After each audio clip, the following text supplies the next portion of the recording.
Selamat pagi para peserta Seminar Nasional Sistem Pengendalian Manajemen. Tidak terasa ya, sekarang ini kita sudah memasuki waktu-waktu hari-hari pagi hari di Seminar Nasional Sistem Pengendalian Manajemen dengan pembicara yang luar biasa nih teman-teman. Untuk teman-teman semuanya, Bapak Ibu peternak di Desa Wonogiri harap bersiap untuk seminar nasional ini. Baik di Wonogiri maupun di seluruh Indonesia ya para ibu-ibu dan bapak-bapak peternak harap menyiapkan dirinya untuk mengikuti seminar nasional ini. Dengan pembicara yang sangat luar biasa di pagi hari ini, semoga ilmu yang akan didapat nantinya dapat diterapkan di peternak-peternak ibu bapak sekalian. Baik, kita panggilkan pembicara yang sangat luar biasa di pagi hari ini, yaitu adalah Ibu Aisyah Sifaul Hasna. Silahkan, selamat pagi Ibu Aisyah. Selamat pagi Kak Alvina. Oh, saya manggilnya kakak atau ibu nih, Bu? Kakak aja Mas. Oke, siap. Oh, masih kuliah ya, Kak? Iya, Ya? masih. Kak. Siap.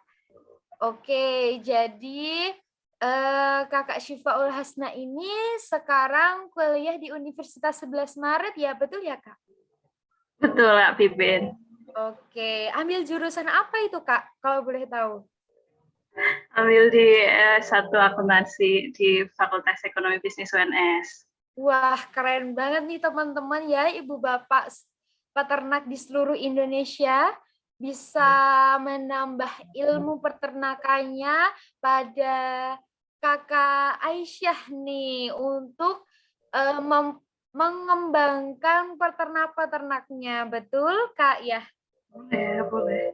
Oke, langsung saja ya kita mulai seminar nasional tentang peternakan di sistem pengendalian manajemen. Saya serahkan waktu dan tempatnya kepada Kakak Aisyah Syifaul Hasna.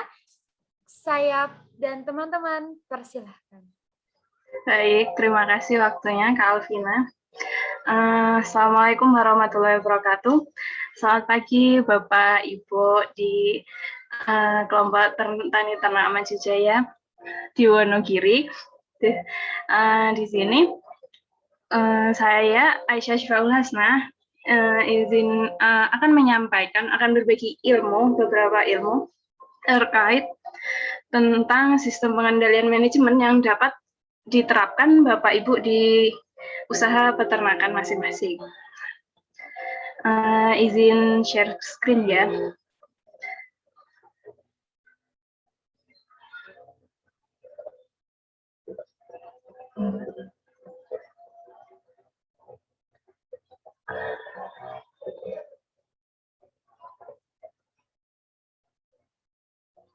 Apakah sudah terlihat? Sudah terlihat Kak Hasna.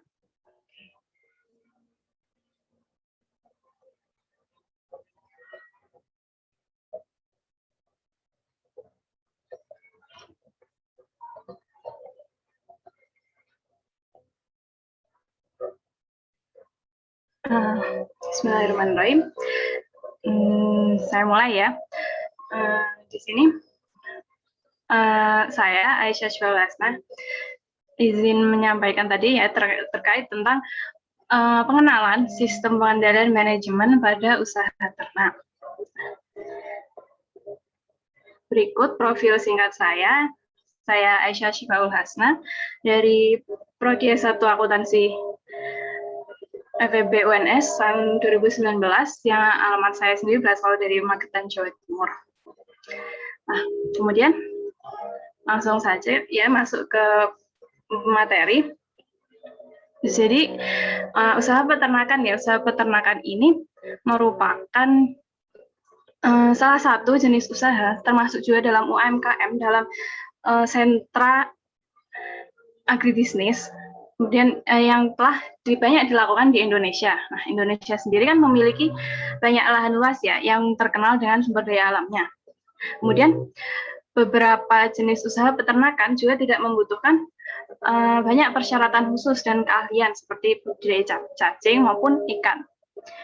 Kemudian yang dapat dikembangkan dengan jenis usaha lainnya. Nah, kemudian usaha peternakan ini kita telah tahu ya, termasuk sudah tercatat, sudah diatur pada Undang-Undang Nomor 6 tahun 1967 tentang ketentuan pokok peternakan dan kesehatan hewan pada bab 1 pasal 1. Nah, di sini disebutkan bahwa di sana usaha peternakan ini merupakan pengusaha ataupun pembudidaya maupun pemelihara ternak dengan menggunakan berbagai macam fasilitas penunjang untuk kehidupan ternak. Nah, ini di sini seperti Bapak Ibu ya, Bapak Ibu peternak yang membudidayakan hewan atau memelihara ternak dengan fasilitas yang dimiliki. Nah, kemudian apa saja sih jenis dari hewan ternak yang dapat kita pelihara? Yang pertama ada yang ternak unggas. Nah, ternak unggas ini dibudidayakan umumnya untuk dimanfaatkan daging dan telurnya. Seperti ini ada ayam, entok, itik, kalkun, dan angsa. Kemudian yang kedua ada ternak potong yang di sini diambil biasanya terdiri dari hewan mamalia ya. Ini ada beberapa seperti sapi, kerbau, kuda, keledai, unta, zebra, dan sebagainya. Kemudian ada ternak perah. Ternak perah ini dibudidayakan untuk diambil susunya. Ya, ini seperti ada sapi perah, kambing perah, kuda perah, dan unta perah. Kemudian yang terakhir ada jenis dari aneka ternak yang di sini termasuk dalam ketiga jenis tidak termasuk dalam ketiga jenis sebelumnya, yaitu seperti ternak kelinci, burung puyuh, lebah, bekicot, cacing, dan sebagainya. Kemudian selanjutnya ada jenis usahanya. Nah, jenis usaha peternakan itu dibagi lagi menjadi 3, yaitu peternakan besar, peternakan kecil, dan peternakan unggas. Nah, peternakan besar ini kegiatan usahanya itu berkaitan dengan pemeliharaan hewan yang berukuran besar. Kemudian jika diklasifikasikan itu menurut hewan ternaknya, maka yang termasuk dalam peternakan besar itu adalah ternak potong dan ternak perah. Nah, contohnya seperti sapi, kuda, kerbau, dan kambing tadi. Kemudian ada peternakan kecil. Nah, di sini peternakan kecil ini membudidayakan hewan ternak yang berukuran kecil maupun sedang untuk dimanfaatkan daging, susu, maupun kulitnya. Nah, ini seperti ada kelinci, babi, domba, dan sebagainya. Kemudian yang terakhir ada peternakan unggas. Nah, ini merupakan peternakan yang merawat dan memelihara hewan bersayap maupun sebangsa burung. Nah, di sini peternakan unggas ini memiliki tujuan untuk memenuhi kebutuhan manusia sebagai salah satu usaha untuk dapat mencukupi kebutuhan sehari-hari dari peternak tersebut. Nah, peternakan unggas ini termasuk dalam yang berskala besar, juga dapat profitnya juga cukup tinggi. Nah, yang termasuk ini di dalamnya ada angsa, itik, entok, bebek, dan burung puyuh. Nah, di sini peternakan unggas ini dapat diambil manfaatnya yaitu bulunya, dagingnya, dan telurnya. Kemudian juga bulunya juga dapat dimanfaatkan seperti untuk kerajinan ya, seperti itu sulak dan sebagainya. Nah, ketiga jenis usaha peternakan ini memungkinkan peternak seperti Bapak Ibu untuk mendapatkan profit yang tinggi dan cukup menjanjikan. Kemudian tujuan dari usaha peternakan ini apa sih Bapak Ibu ya?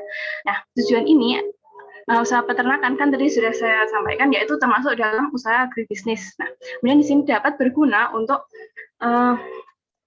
mencari keuntungan dengan menerapkan beberapa prinsip manajemen pada faktor produksi yang telah dikombinasikan secara optimal. Nah, kemudian usaha peternakan ini berguna untuk mengevaluasi kegiatan yang dilakukan selama kegiatan peternak.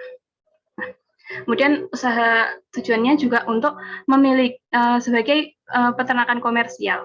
Nah, untuk dapat memperoleh keuntungan. Nah, kemudian apabila tujuan dari usaha peternakan tadi diterapkan, maka segala bentuk dari prinsip ekonomi perusahaan, ekonomi mikro dan makro, konsep akuntansi, setelah manajemen pun harus ditetapkan untuk mencapai tujuan tersebut. Nah, namun ketika usaha peternakan tadi tidak dibuka untuk pemanfaatan tujuannya pemanfaatan sumber daya seperti kita menggunakan lahan kita yang tersedia hanya untuk mengisi waktu luang dengan membuka peternakan tersebut, maka peternakan kita tadi tidak memiliki tujuan komersial. Nah, tapi pada umumnya ya Bapak Ibu, peternak itu tetap mengharapkan balik modal dengan memanfaatkan hewan ternak sebagai sumber bahan makanan pribadi. Nah, kemudian untuk mencapai tujuan-tujuan tadi, untuk kita mendapatkan profit atau keuntungan, nah, apa yang kita butuhkan, apa yang harus kita lakukan untuk dapat mencapai tujuan tersebut. Nah, kita dapat menerapkan sistem pengendalian manajemen. Nah, sistem pengendalian manajemen itu apa sih Bapak Ibu? Nah, sistem pengendalian manajemen ini merupakan suatu proses yang menjamin bahwa sumber-sumber diperoleh dan digunakan dengan efektif dan efisien. Nah, dalam mencapai tujuan perusahaan. Nah, sistem pengendalian manajemen ini juga merupakan sistem ya Bu yang berisi aturan atau tuntutan kepada semua orang yang ada dalam usaha tersebut untuk menjalankan dan mengendalikan sebaik mungkin berdasarkan asumsi-asumsi tertentu. Kemudian tujuan tadi ya yang telah kita sampaikan, tujuan usaha ternak itu apa? Di sini untuk mencapainya organisasi itu perlu memiliki strategi, dan dalam menjalankan strateginya tersebut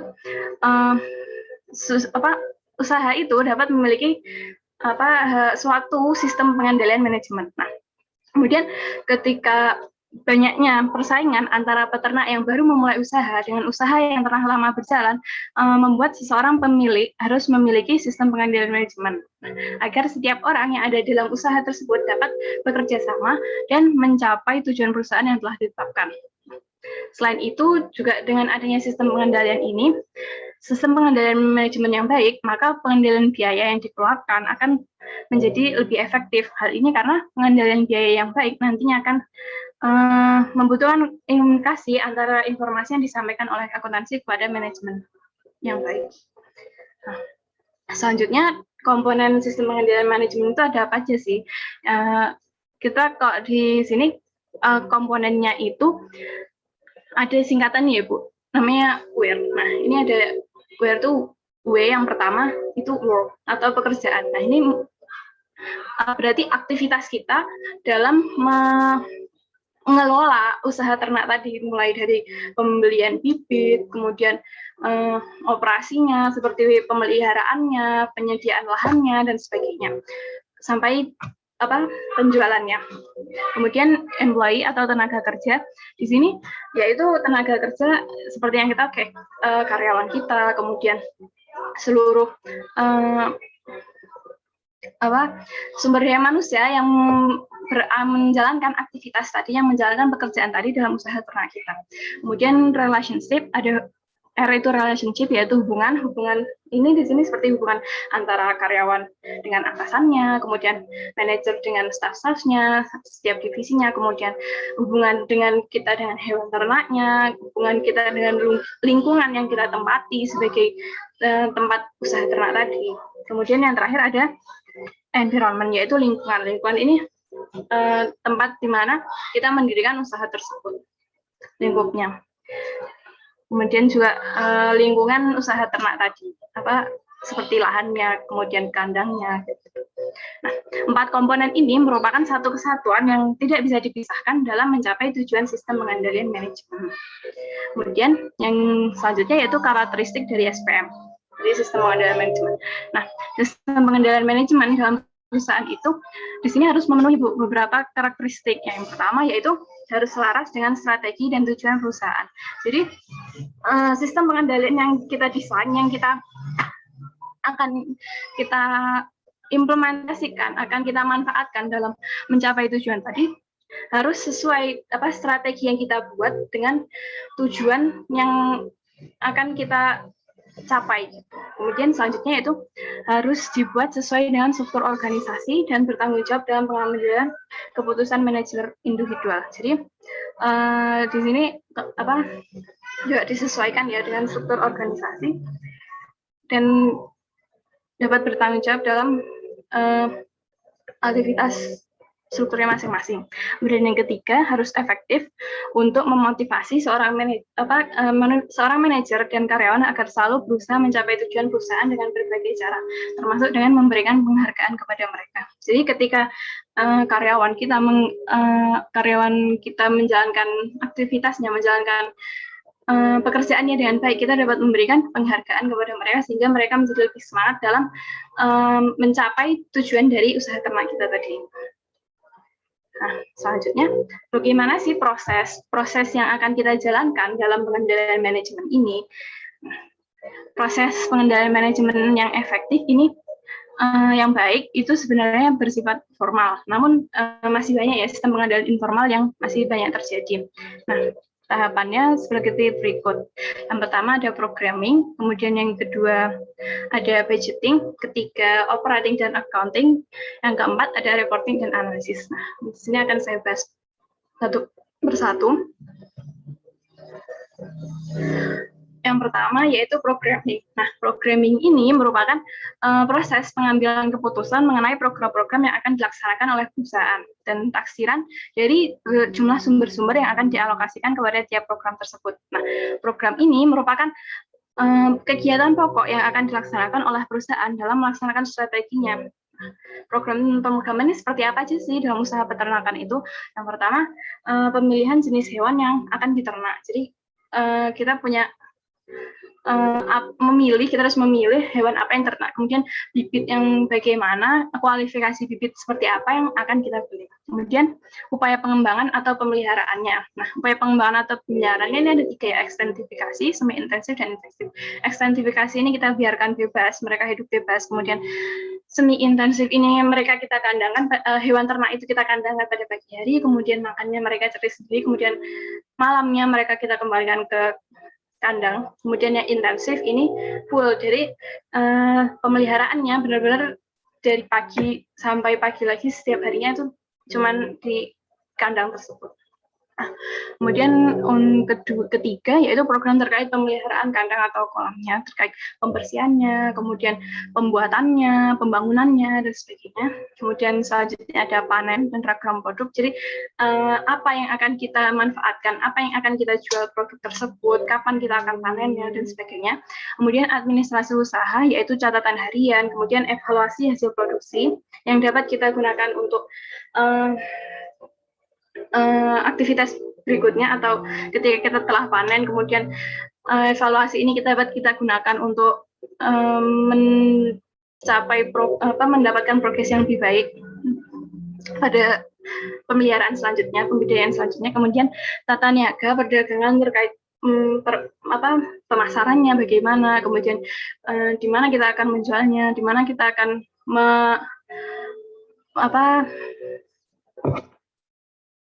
memasarkannya. Kemudian yang selanjutnya ada CSR, yaitu di sini kita membuat laporan pertanggungjawaban terkait kepada karyawannya, kemudian kepada perusahaannya, atau juga yang paling penting kepada lingkungan masyarakat sekitarnya. Kemudian yang terakhir yaitu pemanfaatan hasil produk.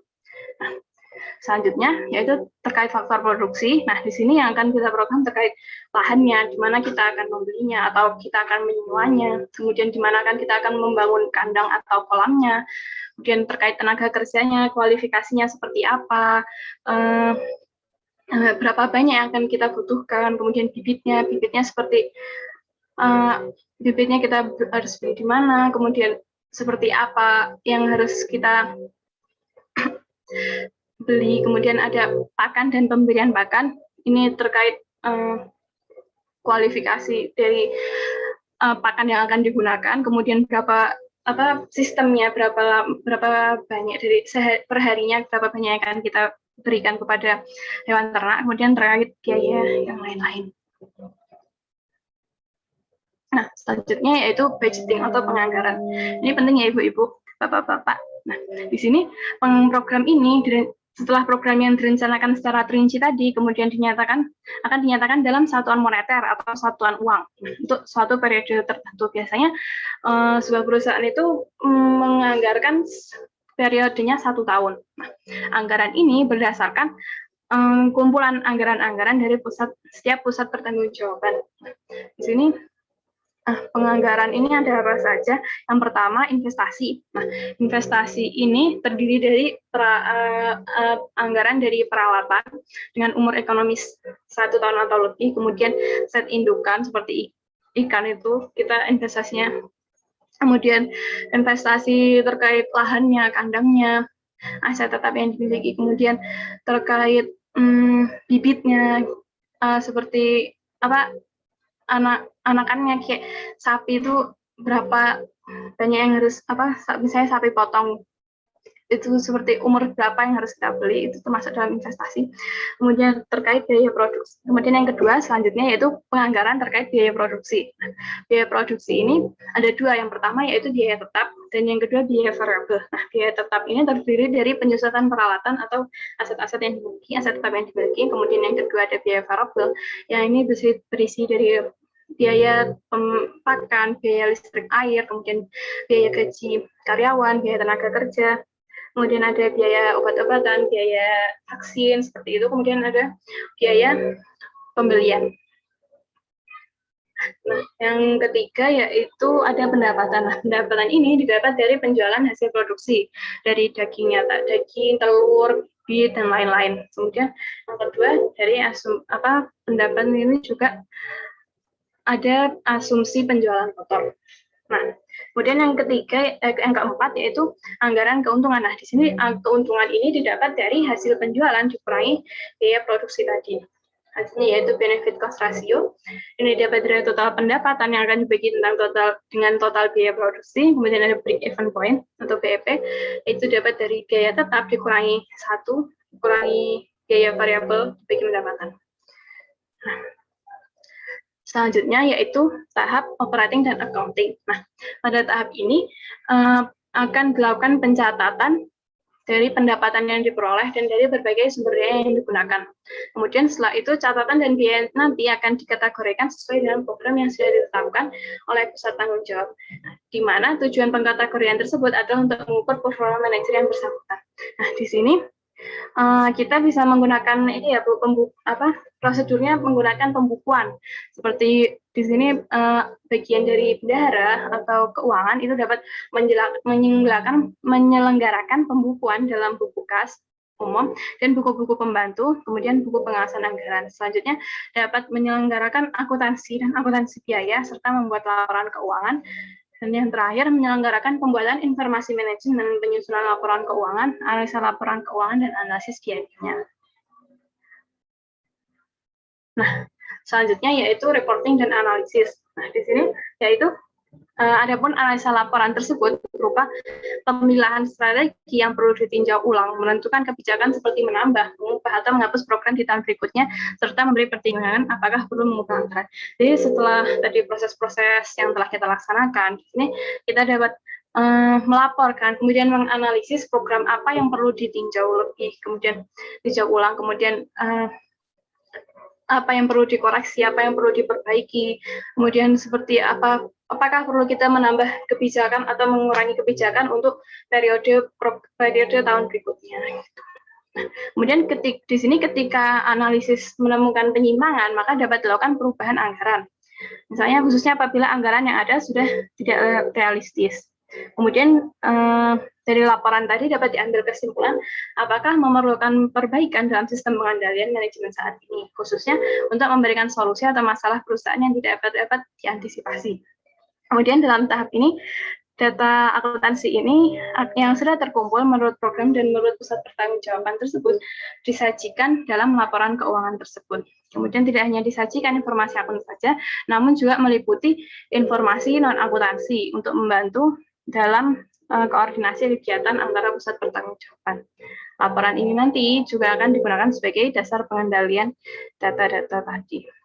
Nah, selanjutnya ada faktor-faktor sistem pengendalian manajemen. Nah, di sini yaitu faktor-faktor yang mempengaruhi rancangan sistem pengendalian manajemen. Yang pertama ada ukuran penyebaran dan enterprise. Nah, di sini yaitu yang dimaksud dalam ukuran dan penyebaran enterprise, yaitu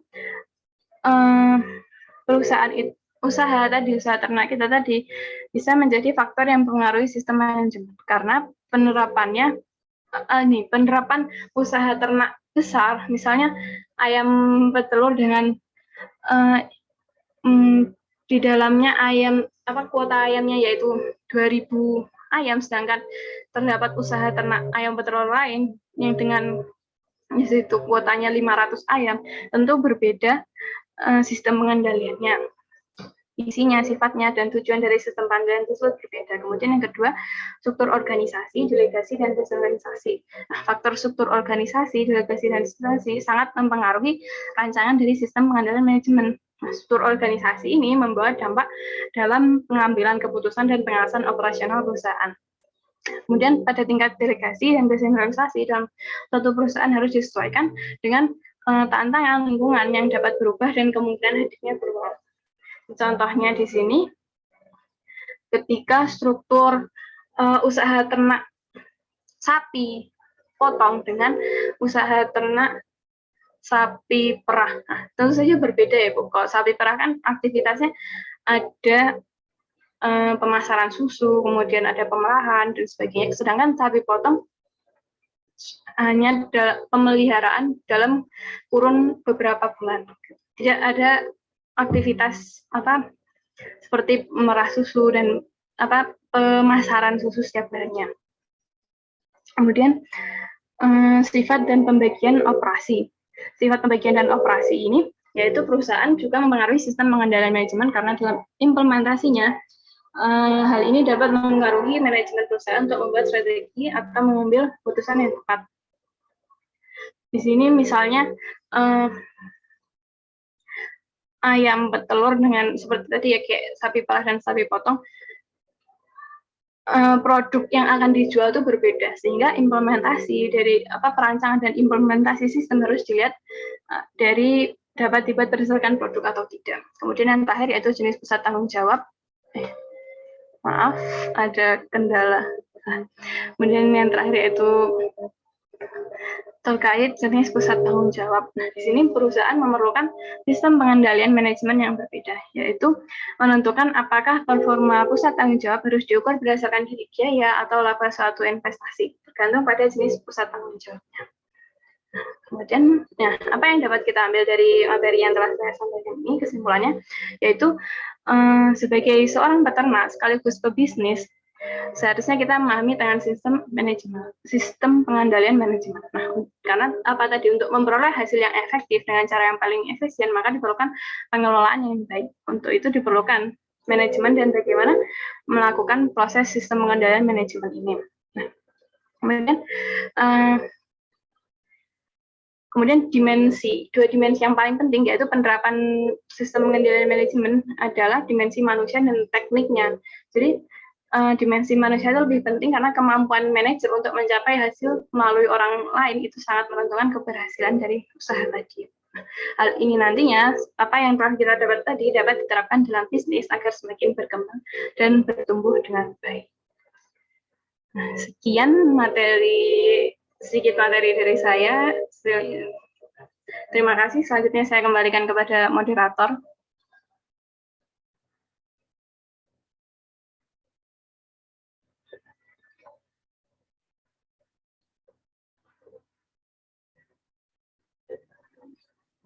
Baik, keren sekali Mbak Hasna ya, Kak Hasna atas pemaparan materinya gitu.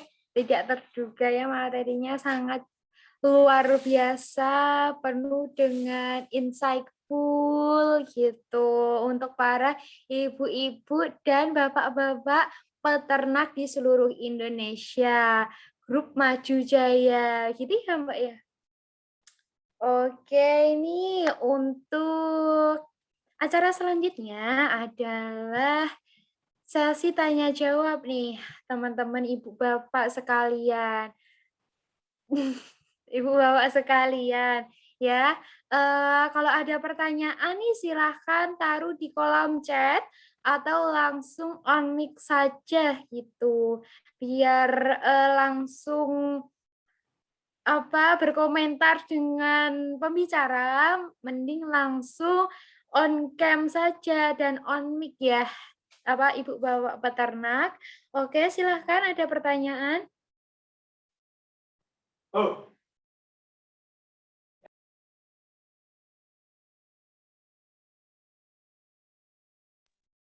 sudah ada yang raise hand. Ternyata Ibu Peternak Maju Jaya ini ya, atas nama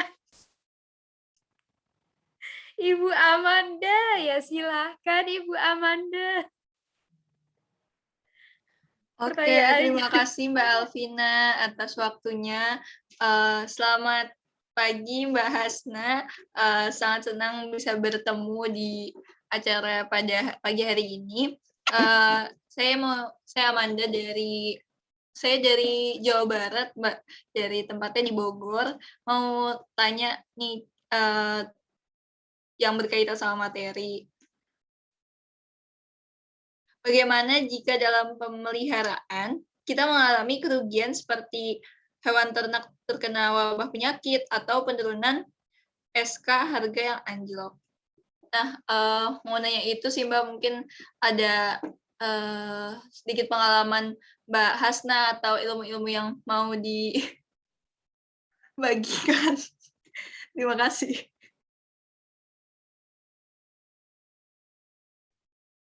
Baik, terima kasih Ibu Amanda atas pertanyaannya tentang bagaimana kalau peternak itu ternak-ternaknya mengalami wabah gitu atau harganya anjlok gitu ya Mbak Hasna. Boleh langsung dijawab aja ya. Nanti pertanyaan berikutnya akan di selanjutnya, sesi selanjutnya. Silakan Mbak Hasna. Oke, saya izin menjawab dari pertanyaan Ibu Amanda tadi ya, terkait ketika pemeliharaan dalam kebudayaan kita mengalami kerugian dalam yaitu seperti hewan ternaknya terkena wabah penyakit sehingga sakitnya beruntun atau penurunan SKHG-nya. Nah, ketika dengan wabah penyakit ini kita harusnya memiliki pengendalian preventif ya. Jadi kita setelah sebelumnya kita telah menyiapkan skenario juga kita pemeliharaannya bagaimana kita harus mencegahnya, bagaimana agar hewan ternak yang kita pelihara tidak mengalami sakit sehingga menular ke seluruh ternak yang ada. Nah, di sini kita dapat melakukan vaksinasi secara rutin, kemudian check up kesehatan dari hewan ternak secara rutin, kemudian juga dapat melakukan konsultasi dengan dokter hewan sehingga kita tidak malpraktek ataupun kita tidak melakukan hal-hal yang tidak diinginkan. Nah, ketika itu sudah terjadi, apa yang kita lakukan? Seharusnya sebelumnya kita telah dalam perencanaan kita telah menyusun strategi yang dapat kita gunakan ketika mengalami kegiatan ini. Jadi apa yang harus kita lakukan? Kita telah mencatat problem-problemnya, kemudian solusinya kita dapat laksanakan. Misal sebelumnya kita telah mencatat yaitu solusinya yaitu kita ada langsung menghubungi pihak terkait seperti kedinasan ataupun langsung ke dokter. Nah, selanjutnya terkait penurunan harga, hal ini kan sama seperti tadi, yaitu kita telah menyusun strategi ketika harga ini anjlok, apa yang harus kita lakukan, yaitu dengan kerugian itu juga tidak dapat dihindari ya. Jadi kita dapat melakukan seperti membatasi pengeluaran, membatasi anggaran pengeluaran yang kita punya. Misal kita mengalami kerugian, jadi kita dapat dengan mengurangi pengeluaran dengan pengeluaran pembelian pakan atau pengurangan pembelian obat-obatan, tapi tetap dalam kuota tetap dalam kualifikasi yang benar. Jadi kita mengurangi tetapi tidak mengurangi pembelian, tetapi tidak mengurangi kualitas apa yang akan kita beri kepada hewan ternak. Jadi kita dapat melakukan survei ke pakan-pakan yang akan kita beli sehingga tetap dalam kualitas yang sama, tapi dengan harga yang lebih murah. Oke. Sudah terjawab atau ada tanggapan lagi? Oke, silakan terima Ibu kasih. Amanda. Terima kasih Mbak Hasna atas jawabannya. Silakan Mbak Hasna. Sudah, terima kasih gitu tadi katanya Ibu Amanda. Oh, siap, sama-sama. Baik, terima kasih Bu Amanda atas pertanyaannya dan terima kasih Mbak Aisyah sudah mau menjawab pertanyaan dari Ibu Amanda. Silahkan pertanyaan selanjutnya jika ada pertanyaan. Halo. Iya. Saya izin bertanya nih karena materi yang dipaparkan Mbak Hasna nih menarik banget buat saya yang sebagai peternak pemula nih. Nah, kan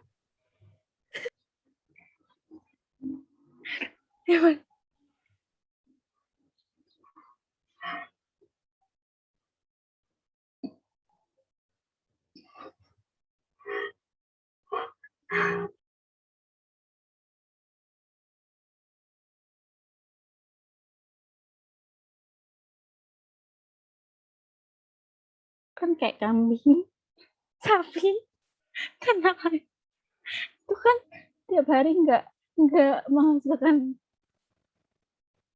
output ya Mbak. Nah, itu tuh cara mengevaluasinya gimana gitu.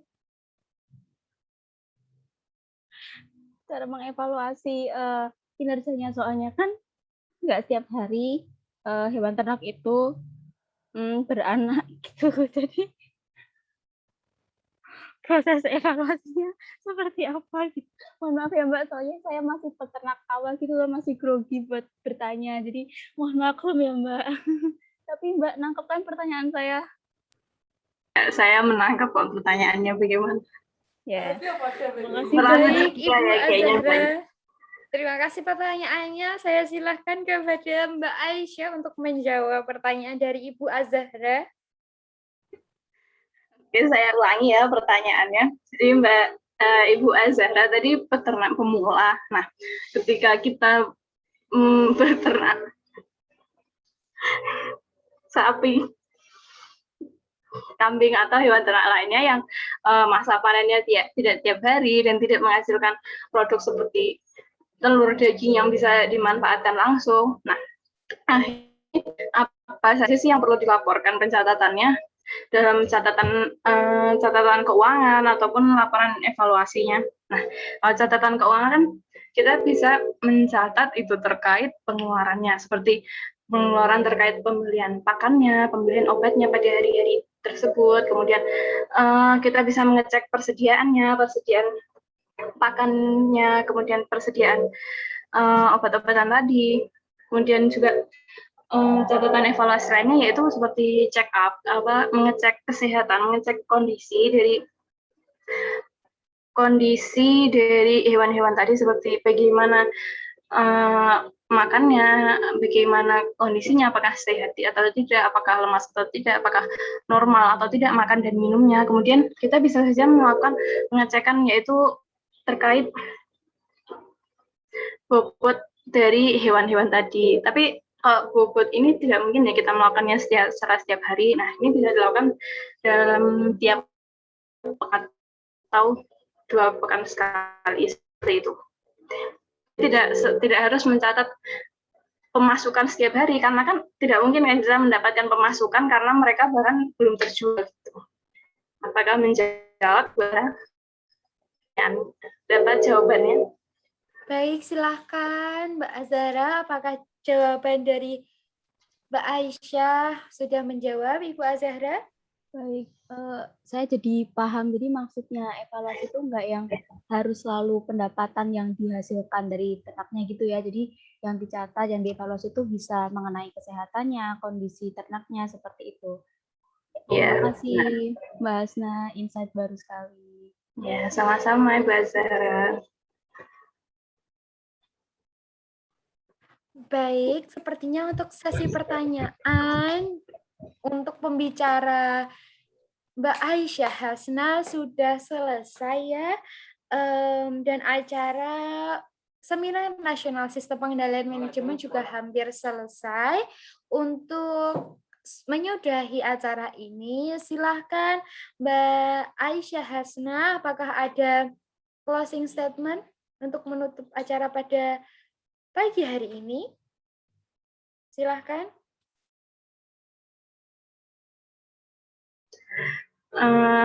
Tadi ya sudah saya sampaikan terkait bagaimana sih pentingnya, bagaimana sih manfaat dari sistem pengendalian manajemen dalam mencapai tujuan dari usaha peternakan, sekaligus bagaimana mendapatkan merealisasikan sistem pengendalian manajemen tadi. Nah, di sini